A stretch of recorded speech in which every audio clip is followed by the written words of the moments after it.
My son sold all my husband's war medals for $5.00, but he called them junk from the past, so I showed him the deed he forgot was still in my name. You and these dusty medals, both should have been buried with Dad. They smell like old war and wasted time. My son spat the words before me, waving the medals like a tawdry showpiece. A cruel clatter echoed across the yard as he tossed them into a plastic bin.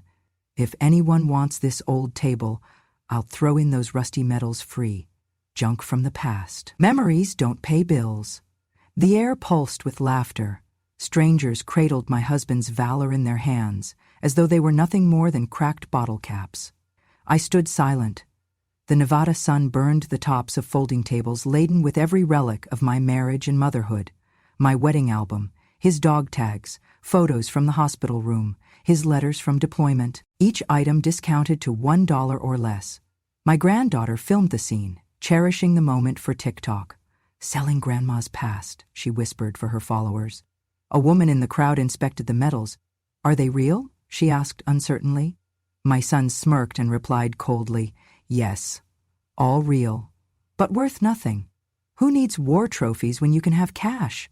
Children pulled along parents, stopping to examine piles of tools, china, and uniforms. One man picked up the old portrait of my husband, his face drawn in sepia.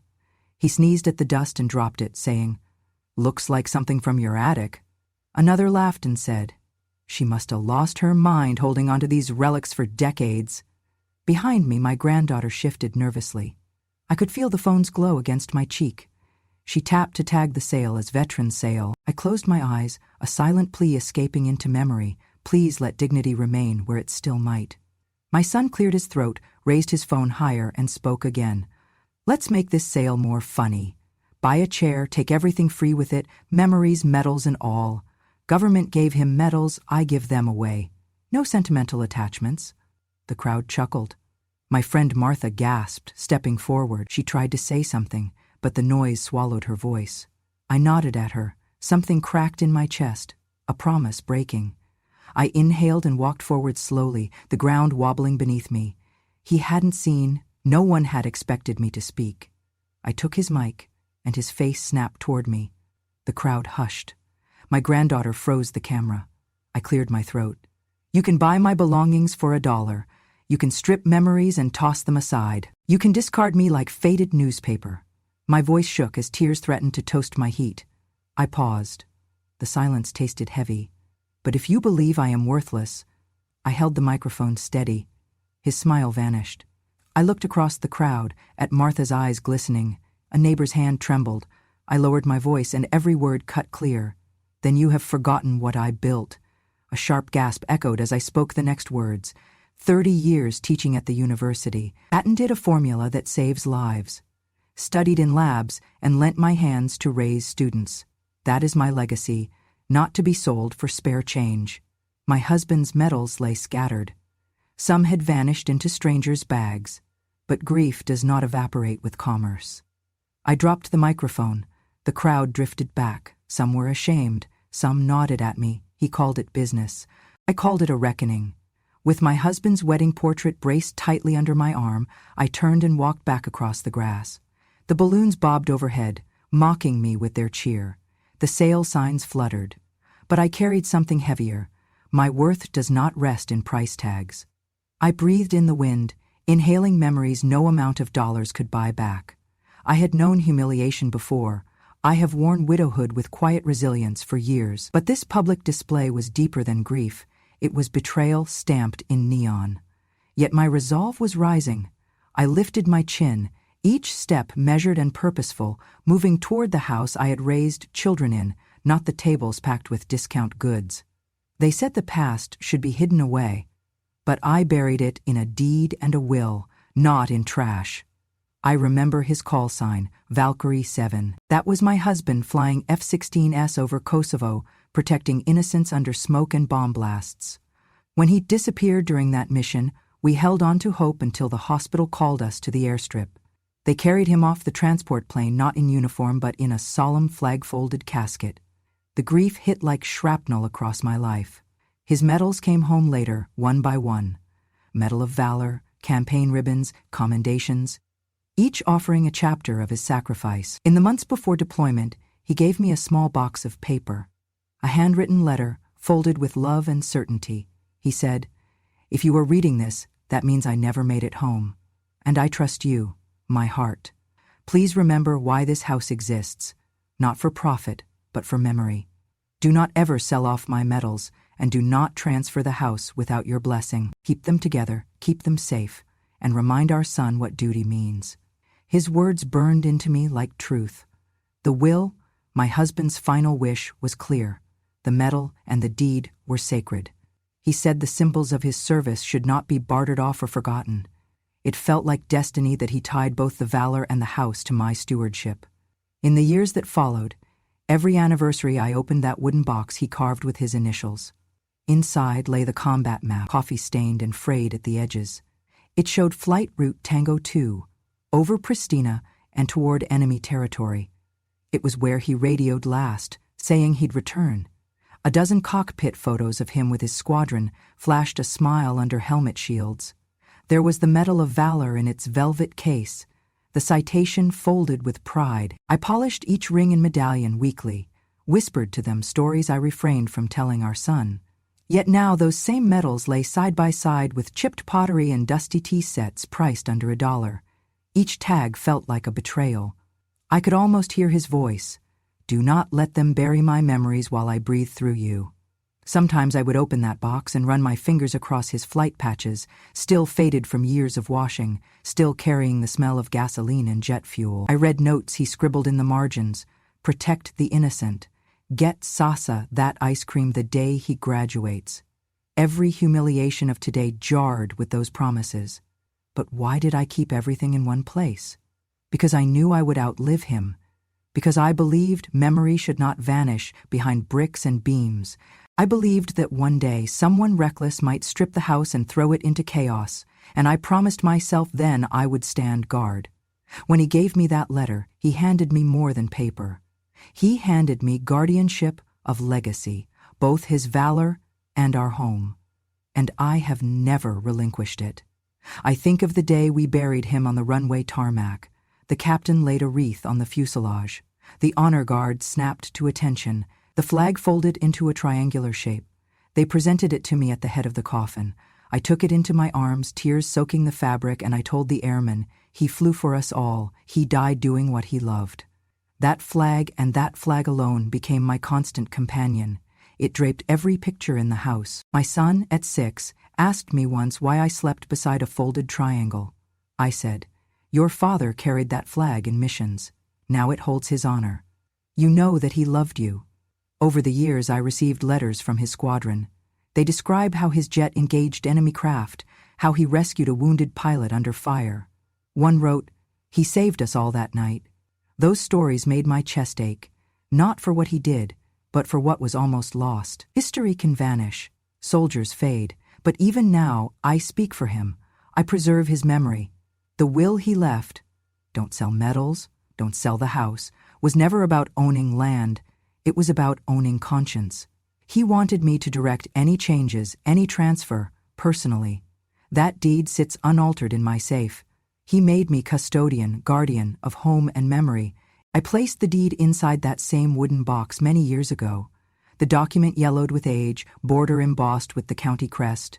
I touch it when grief ebbs, like a compass guiding my resolve. I traced before today how he signed his name, how he said, "This home remains in her hands." My son thought the medals were junk from the past. He did not know valor is not measured in dollars. He did not know that war memory lives beyond ash and ruin. He thought that honoring a man was optional, but to me it was the heart of everything. So I stood before that sail, silent. I stood behind that letter, silent. I stood as the box warmed in my lap, echoes of who he was pulsing beneath my palm. Memory is not an object to be bought or sold. It is not a legacy until someone chooses to remember. And I have chosen to protect every comrade's photo, every letter, every combat-torn patch, every flight-touched piece of metal, because those medals were the bones of his sacrifice, and the deed is the backbone of my strength. I knew today he would be ashamed, not that they sold the medals, but that they believed memory was expendable. He wanted dignity. He wanted a guardian. He wanted someone who remembers what pockmarked valor costs and not let history die twice. That is what I inherited, and I will not let it break. I dusted my slippers on the grass outside the tent, and I heard someone whisper, "She lost him too early."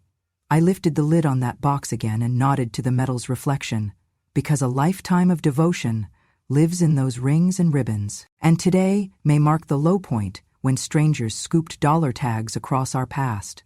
But tomorrow it marks the beginning of reckoning. Because memory can be rescued, even from garbage.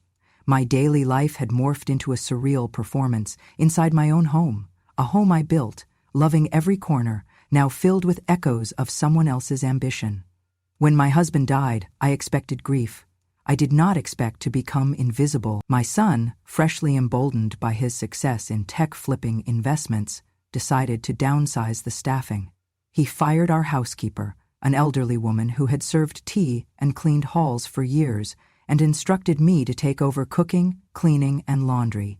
He called it sharing responsibilities. The phrasing stung. Not appreciation, but duty. A sentence chained to pity. Within months, he pitched the ultimate idea. Airbnb, themed as a veteran getaway. A picturesque Nevada ranch where visitors could sleep in restored barracks furniture, tour memorabilia, and meet the living widow. I was to become the centerpiece, always sitting on the front porch, regaling guests with war stories. A morning show host for grief, a spectacle packaged in khaki and flag bunting. I remember the day he showed me the marketing brochure, sun-drenched images of smiling visitors, old uniforms lining the walls, metal cases on display, and beneath it, in small print, storyteller available upon request. That storyteller was meant to be me. I swallowed the bile rising in me. I looked around at the photos of my husband's flight missions, the letters pinned to the gallery wall, the echo of his voice embedded in every space. I asked quietly, "Did it ever feel exploitative to you?" He snorted. "It's a tribute," he said. "You should be honored we are preserving his memory." Preserving as long as it made bank, I thought, preserving him on a cash register. When I protested gently that memories are not theme parks, he snapped at me. "Mom, you should be grateful. I haven't shipped you off to a nursing home, unlike some people I know." His words coated the room like acid. Congratulations turned insult. "You offered me fate worse than being ignored," he added. "A nursing home would have at least been straightforward." I kept quiet, but indignation festered. Some evenings I would linger in the study where his desk once stood. I missed the sweet whir of his ideas on paper. His notebooks of notebook sketches, now dusty, gathering mildew. A kind neighbor stopped by often and asked if I needed help. I said no. Help would require admitting I was entering a house I no longer controlled. He hired contractors to take away doors, demolish wallpaper, replace rugs. He fitted military-themed decor. Dollar signs replaced devotion. He showed friends around, describing how he was turning the tragedy into revenue. I watched strangers pat my back, expecting tears of gratitude, not tears of rejection. One bitter afternoon, I stood in the hallway and whispered to my husband's picture, "I am not your prop." And I pressed a hand to the wall where I used to hang his uniform. Now empty hooks dangled like gibbet hooks. Finally, I could not bear it. I told him firmly, "This house is mine. Not your museum, not your entertainment center, not your revenue model." He laughed and centered his stack of brochures higher. "You're being dramatic," he said. "I'm giving you purpose." I looked at him through the window. I inhaled the scent of sawdust and stale memories. "Your version of purpose is forcing me to play dead in my own life." He glared at me, but for the first time I met his eyes. I saw fear, not fear of me, but of losing control. I turned away, my skirts swishing as I walked past dressers he had varnished. I saw taped outline areas marked selfie spot. I thought of calling the police. I thought of taking back the pictures and files, but I climbed the stairs to the old bedroom and closed the door behind me.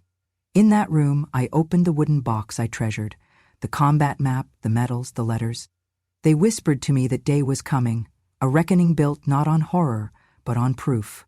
Because I had done more than stand still, I had remembered. I had cataloged the letters of service, the receipts of trophies, the diary pages with coordinates and love notes. He believed he could convert sacrifice into tourism, but he underestimated legacy. That night, in bed, the train of his snoring sounded like a blowtorch shaping the final straw. I wrote in my journal, I did not raise a storyteller for sale.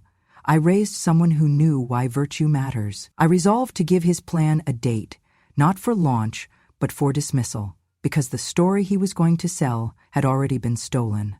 I would reclaim it on my terms. I lay awake for hours, listening to the air vent hum.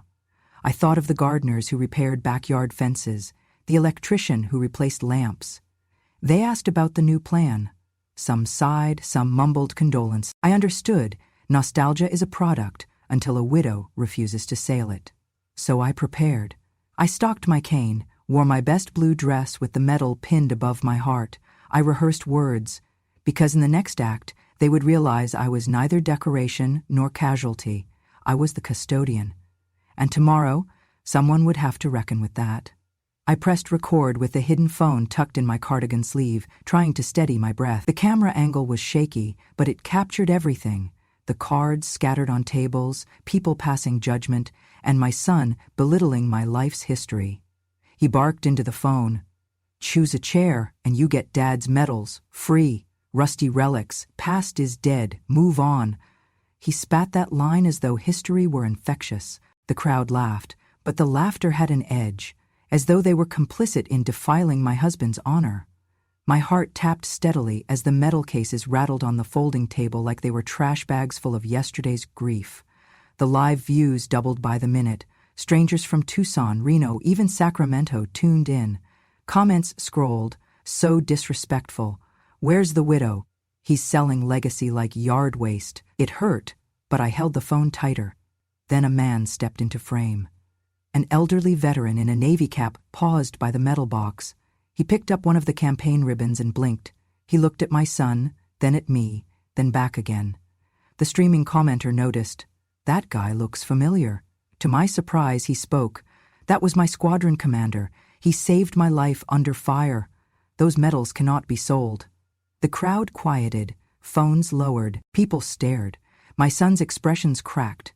The veteran clicked his tongue and added, "You don't sell valor like old junk." I didn't gasp. I didn't cry. I slipped forward behind a table. I parted the medal boxes with my gloved fingers and reached into my purse. I pulled out a crisp copy of the deed to the property, showing my name, dated decades ago. A scanned copy of my husband's handwritten will, outlining his will, do not sell medals, do not transfer title without wife's consent. A letter from the Nevada Veterans Association stating these medals are classified as historical military artifacts, not eligible for personal sale. And the letter I sent earlier that morning to the Stolen Valor Task Force reporting illegal sale of federally protected medals. I straightened up, my voice low but resolute. I recorded this live stream. At that revelation, gasps spiraled. I continued, "You're watching an ongoing violation, but if you look here..." I placed the deed on the folding table, letting my name glare in the glaring sun.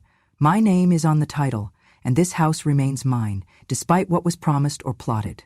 My son opened his mouth to protest, but the veteran's eyes bored into his soul. "Broken promises don't wash away service," he remarked. The live stream captured it all. Me walking across the scene with the letter of referral, the deed, the veteran's badge glinting in the sun, my granddaughter's phone angled upward, watching my hands tremble, but not enough to make me drop the documents. Comments on the stream erupted with support. "Worthy widow, shame him, country sees it all. Justice via live stream." Some neighbors hid their faces, some closed their wallets. Then the veteran stepped forward, salute crisp but sorrowful. "I stand with her. You insult Dad's memory." He pointed at my medals. "Those honors belong to a man who died doing his job. He didn't die for you to sell them off." I nodded at him, and he placed a hand on my shoulder. I stood firm. My son's supporters, friends who came to witness, murmured awkward words. He turned off the main camera in frustration, but the hidden phone kept streaming.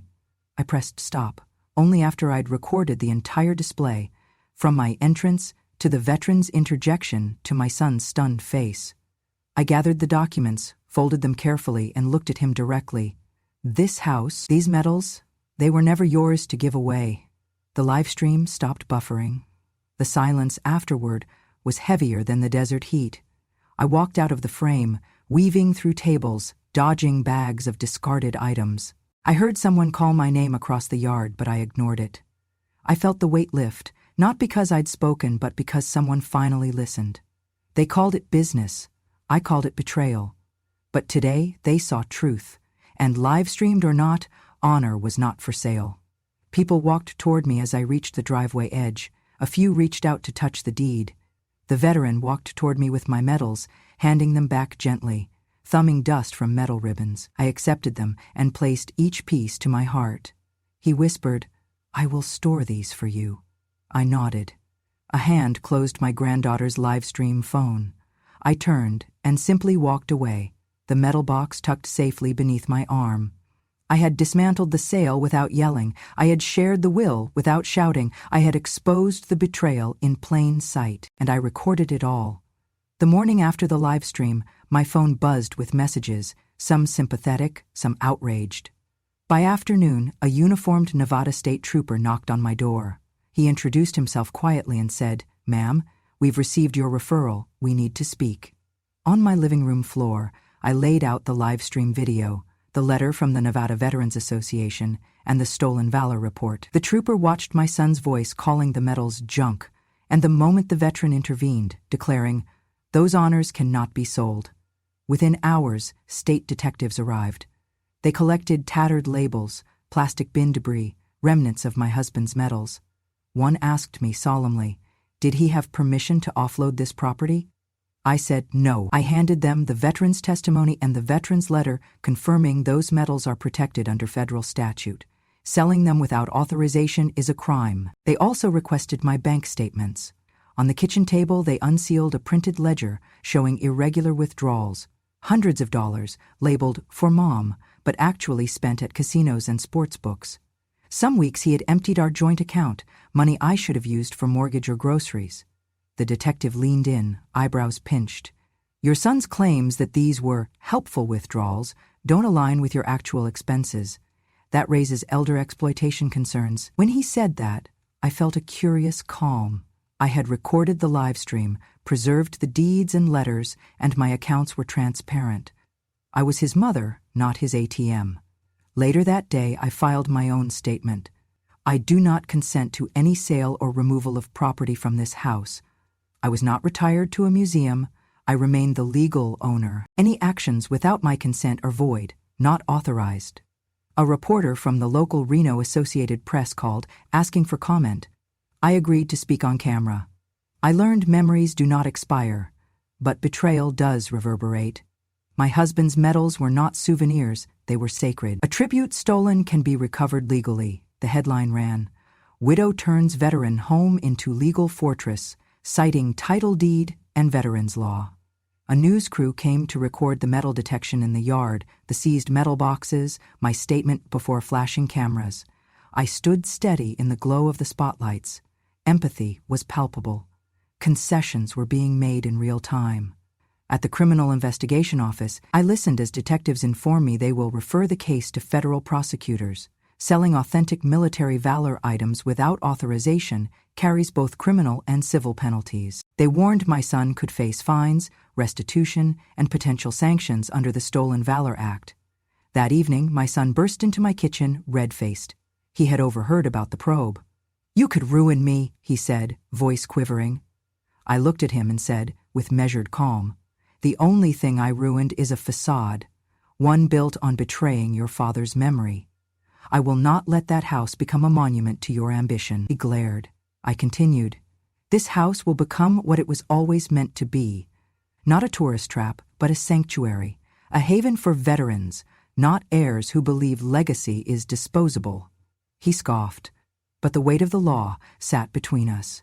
He knew the deed was intact, the will legally binding, my statements on record. The next day, a security envelope arrived from the law firm of a former student of mine, now a nonprofit attorney specializing in elder rights. They had opened a trust for the property and were preparing documents to transfer title to the new organization, Nevada Women Veterans Shelter. The papers awaited my signature next to his. It felt strange, free, even.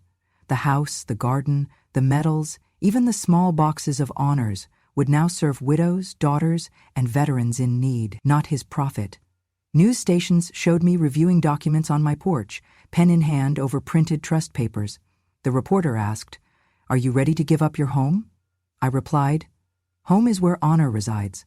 Legacy is not taken, it is granted, with conscience, and it will serve those of dignity." By dusk, federal investigators picked up evidence from the sale site. Medals were removed for refurbishment and return, the rest cataloged as evidence. Prosecutors scheduled a preliminary hearing. My son's phone rang nonstop. I watched him stare at the walls I once painted with him. He finally crumpled to his knees and said, "I'm sorry, I didn't see." I stood above him. I did not speak. I could not afford softness, not now. The case file for elder financial abuse grew. Social workers called about reimbursements to the estate. The local community demanded an apology. The public pressure collapsed the rental project. Hosts on Airbnb automatically delisted the home. Within 30 days, the booking site attached a message. "This home is no longer listed for rent. It is now a protected Veterans Heritage Site." I sat in my study, once nearly stripped of meaning. Now the walls buzzed with calls for interviews. The Vada Veterans Shelter asked me to speak at their international fundraiser. I stiffened at first, then remembered the letter he wrote me years earlier, his vision, before the rubble of war consumed him. They say crime doesn't pay. In his case, greed cost him inheritance, safety, and the right to display the medals he once collected without shame. They called it business. I called it betrayal. He paid, in law, in reputation, in solemn regret. I stood firm in court hearings. I gave testimony in defense of the trust. Elder rights advocates showed up. Federal prosecutors nodded gravely. My name atop the title deed was proof, but the will my husband left formed the cornerstone. A small courtroom Q&A aired on statewide news. A grief counselor interviewed me. "Why do this?" I answered gently, "Because I love him still." History matters when you preserve it, not pawn it. That trust agreement endorsed me as guardian of home and memory. I signed it with an unshaking hand. I left the courthouse under a midweek sky. I walked back through my neighborhood, past the sale tables now bare, past neighbors who gave solemn nods in passing. My son avoided eye contact. I held up my chin. He had lost more than a sale. He lost certainty. And I regained more than a house. I regained purpose. My husband's flag now flies again above the porch. The trust agreement hangs in my study. I returned that deed to its rightful purpose. I have chosen honor over spite, and they will measure the cost of betrayal against the price of redemption. The day of the memorial ceremony dawned clear and crisp. I stepped onto the lawn before my house, but it no longer felt mine alone. A simple stage stood beneath an arch of flags. Local veterans, neighbors, volunteers, and media gathered. I stood beside Thomas, a young former student of my husband who now stood as the community's voice of support. The breeze carried the scent of wild sagebrush, grand and unyielding. An organizer approached me and whispered, "You'll speak after the keynote. You are our guest of honor." My pulse fluttered, not with nervousness, but a steady determination. The ceremony began with the playing of taps. Heads bowed, a retired colonel folded a flag with solemn precision and handed it to a young color guard recruiter. Everyone clapped softly as the notes faded. The MC introduced a speech on behalf of local veterans' families. Then, approaching the podium, I heard someone's voice say, "Please welcome Mrs. Harper." I stepped forward. Looking out through the crowd, I saw familiar faces, friends who once shared tears over my loss, neighbors who offered casseroles and condolences, and new visitors seeking meaning in the event. I raised the microphone to my lips and let silence fall for a heartbeat. They say a soldier's worth is measured in medals. I say it is measured in memory and truth, I began. I once lost my husband to the fog of war. That grief changed me, but it did not destroy me. Today I stand before you not in mourning, but in purpose. My voice trembled small as I added, I lost him, yes, but I will not lose honor, especially when betrayal comes from blood, not strangers. I spoke slowly, so each word landed. I watched, watching faces. No one frowned. They waited, because I learned something important. Legacy is not a gift to inherit. Legacy is a burden to carry, and not everyone deserves to carry it. The applause rang out, not polite or perfunctory, but real, resounding. Veterans stood, women dabbed at their eyes. In that moment, I realized the audience felt what I felt. Thomas then approached with a small box. He opened it before everyone. Inside lay my husband's Medal of Valor, polished and encased in velvet. He placed it gently on my open palm. "This medal," he said, turning to the crowd, "was nearly sold for $5 this week. Today, we restore it to honor where it belongs." The crowd rose in a standing ovation. The flag fluttered overhead as though applauding too. Then came the most difficult moment. My son stepped forward, head bowed, voice shaking. He said, "Mom, I am so sorry. I failed to honor what mattered most. I tried to turn our loss into something profitable, but I forgot the living memory had weight. Please forgive me." He reached for my hand. I did not flinch, but I also did not take it. I stepped back, a single nod the only concession I made. Silence and distance carried more meaning. I could have said many words, but silence served judgment. He had to earn the legacy, not demand it. Thomas leaned in and whispered quietly, "You did all the honoring. Let your silence say it all." I bowed my head. I let the applause return after a pause, but it was softer now, respectful, and letting my quiet speak. A local reporter asked, "Mrs. Harper, what message would you deliver to other families who might feel betrayed by those they raised?" I replied, "You don't need profit to preserve memory. You need pain to demand justice, and you need conviction to hold the deed, both the paper and the cause, until someone tries to bury you. Then you dig until the truth breathes again." In the crowd, I noticed a small boy wearing a miniature flight suit. His grandmother squeezed his hand. He waved shyly at me. I lifted his ribbon from the stage railing and pinned it above my chest. "For young dreamers," I said simply. As the ceremony ended, I descended the stage slowly, walking through the crowd. A casket of letters, medals, photos were carried alongside me, not in shame, but in procession. At the edge of the circle, I paused beside my son. He looked up, regret hung in his posture. I simply stepped aside and faced Thomas again. He offered his arm. I placed my hand lightly into his bent elbow, not surrendering, but choosing trust. The event concluded with a communal hymn and a bell toll, each chime lifting memory, not mourning. I breathed then, deeply. The ceremony succeeded not because I spoke volume, but because courage spoke quietly through each witness. At twilight, the medals lay protected in a display case, inside what would soon be a veterans center. The deed was recorded. The trust foundation was filed. The house no longer looked like mine, it looked like ours. But I understood now, legacy is not about ownership, it is about stewardship. And I had chosen. I sat in my study, the afternoon sun falling across framed diplomas, medals, and the deed that still bore my name. The air pulsed with anticipation. Today, everything changed. My lawyer, a gentle young woman named Emily, once the frail neighbor child my husband helped nurse back to health, sat across from me at the mahogany table. She had returned from law school, served at a nonprofit, and now dedicated her skills to restoring dignity where it had been broken. She slid a thick stack of papers toward me.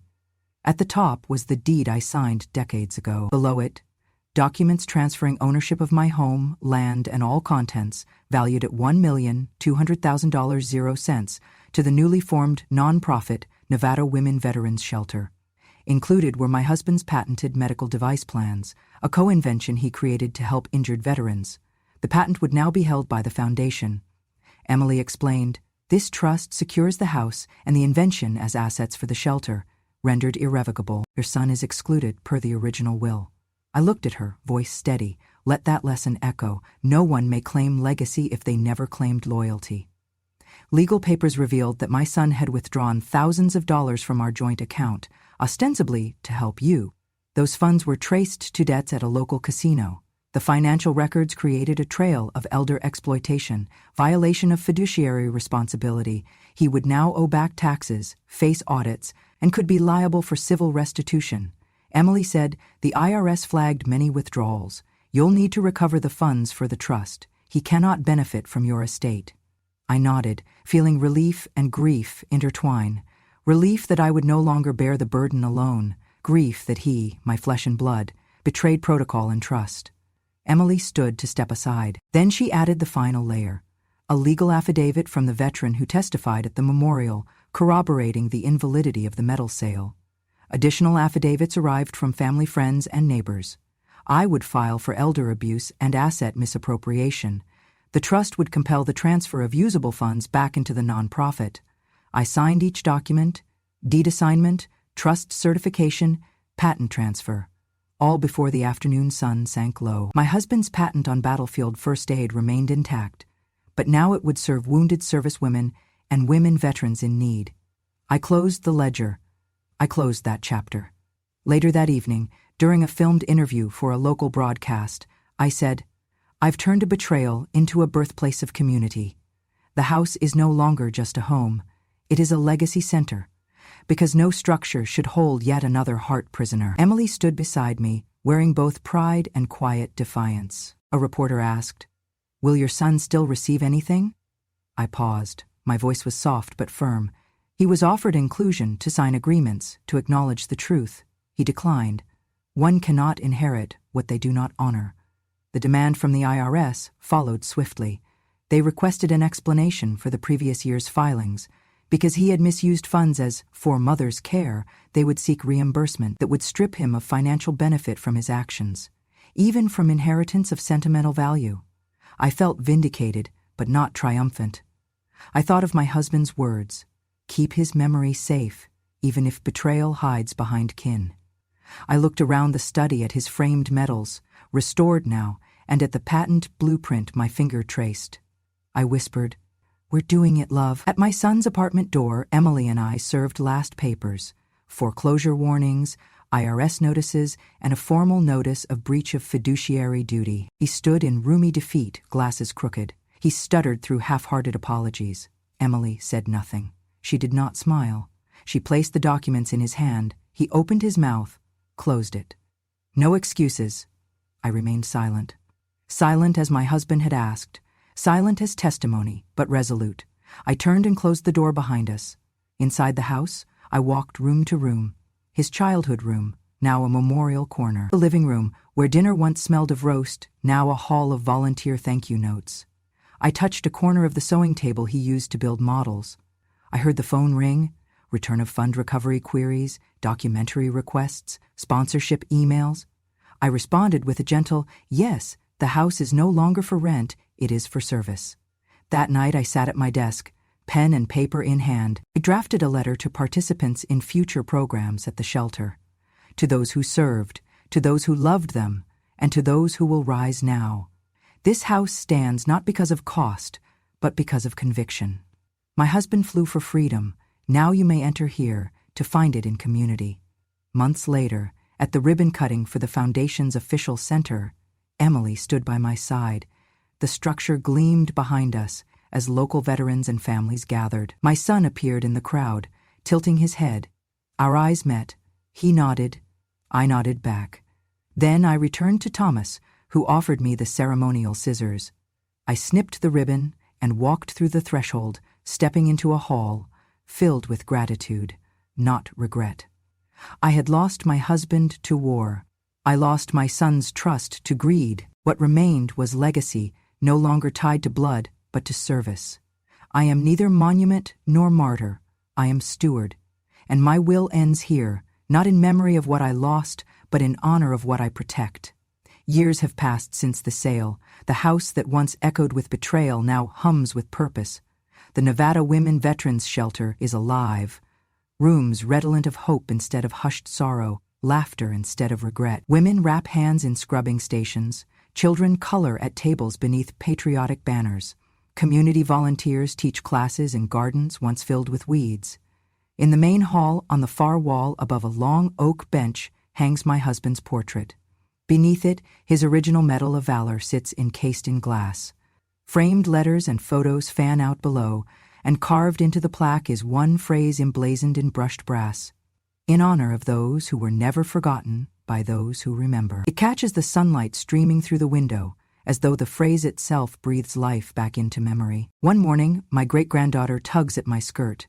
She tilts her head and asks softly, "Will you forgive my father?" I pause by the framed displays, gently pat her head, and whisper back, "You have forgiven me for a long time, but forgiveness does not mean giving back trust." She nods solemnly and skips away to join other children playing in the courtyard. Thomas, the young veteran who helped me carry the cause, offers his arm. He guides me through the garden, where red poppies and wild sage bloom.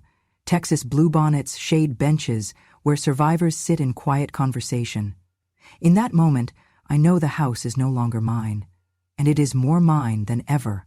Guests wander past rooms once heavy with regret, a crafts workshop, a therapy corner, a library with books that belonged to my husband's bookshelves. In each corner, a volunteer stands ready.